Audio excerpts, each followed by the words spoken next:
Samherji hefur lagt áherslu á það að ráða til sín hæft starfsfólk og við höfum alltaf sýnt stjórnendur Samherja traust.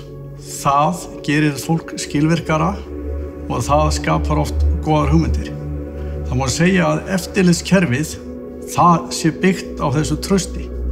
Þannig að þegar menn að gera mistök, þá segja menn frá þeim, málin eru rædd, við leysum hlutina og við lærum á þeim og gerum þannig fyrirtæki betra. Í Namibíu var þessu því miður öðruvísi farið. Þar höfðum við einstaklingi vinnu sem fór á bak við okkur og það tók töluvert langan tíma að finna út fyrir því.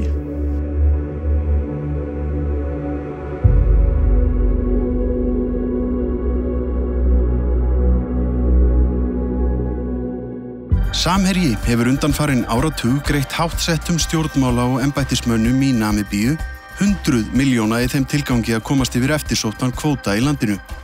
Ég var maðurinn til að ná í kvótana og hafa tengingarnar og svoleiðis.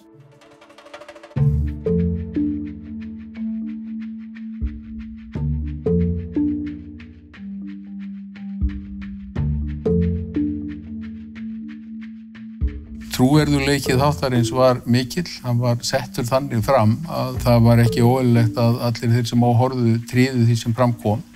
Ég, þekkjandi þá einstaklinga sem að stýra Samherja og mjög marga starfsmenn, hafði trú á því að það væri kannski ekki allt sem sýndist. Ég hafði miklar efasemdir að allt væri sátt og rétt sem þarna kom fram. Jóhannes Stefánsson hafði stýrt starfsemi Samherja í Namibíu frá árinu 2012. Óreiða einkenndi reksturinn sem reynt var að taka á eftir föngum. Vorið 2016 kom í ljós að Jóhannes virtist ekki hafa neina stjórn á starfseminni. Þá náðu starfsmenn Samherja ekki í hann þrátt fyrir ítrekaðar tilraunir. Eins og tölvupóstsamskipti frá þeim tíma eru glögglega til vitnis um. He will just get out of reach for days and sometimes weeks on, and you just cannot contact him. And it was really strange because, you know, in the beginning that was not how he operated. You could reach him 24/7. And then things started to change from end 2015. Samherji sendi mann til Namibíu til að afla betri upplýsinga reksturinn. Í ljós kom að Jóhannes hafði uppi áform að fara bak við Samherja og hefja rekstur í Namibíu með öðru útgerðarfyrirtæki og nýta sér þau viðskiptasambönd sem félögting Samherja hafði byggt upp í landinu. Ég sagði þeim að ég myndi ofna, ef við förum í eitthvað svona samstarf þá vil ég opna dyrnar á allir þessu fólki sem að þarf. Það er aldrei margir vilja fá sér einslu sér með ná þess að tengingar.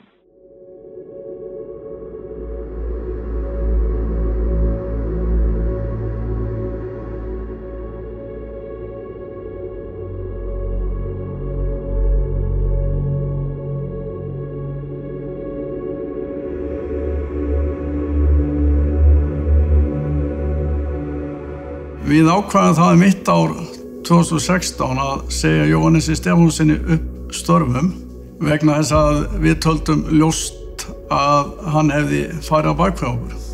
Enda þegar við fórum að skoða reksturinn þá kom í ljós að það var regla í kringum rekstur skipana, þar að segja út á sjó, en því miður var mikil óregla á starfseminni í landi og því utanahaldi sem Jóhannes Stefánsson bara ábyrgð á.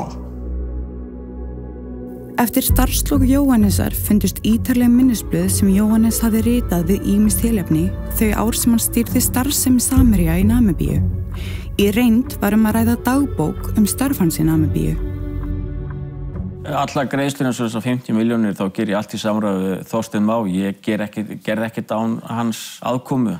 Þetta sagði Jóhannes Stefánsson í viðtali við Kveik 12. nóvember 2019. En hvað sagði hann 3 árum fyrr, árið 2016? Mái hefur ykkur áhuga á þessu. Hann ekki í þessu. Hann vill ekki gera þetta.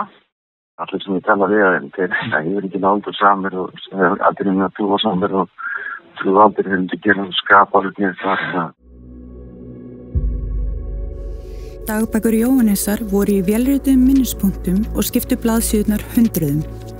Ekkert í þessum dagbókaskrifum gefur til kynna að Jóhannes hafi nokkru sinni fengið fyrirmæli mútugreiðslur eða aðra óeðlilega viðskiptahætti.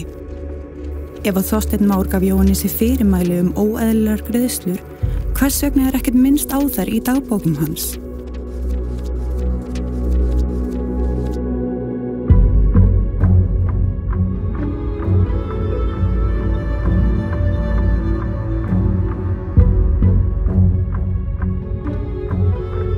Það hafi ekki fundist nein gögn, þetta við erum komin í yfir 1.000.000 skjöl sem búið að skoða, pósta, hólf viðkomandi starfsmanns í hans tölvu og annað slíkt og það ekki að sjá nein þau fyrirmæli frá Íslandi hvernig hann eigi að hegða sér.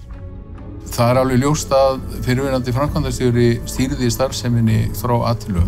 Það var allt og lítil vitneskja það innan yfirstjórnar Samherja hvað var í gangi í Namibíu. Það voru í raun engin svona tæki til staðar sem að gáfu einhver ljós það að væri eitthvað í ólagi.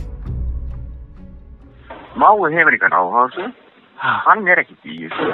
Hann vill ekki gera þetta.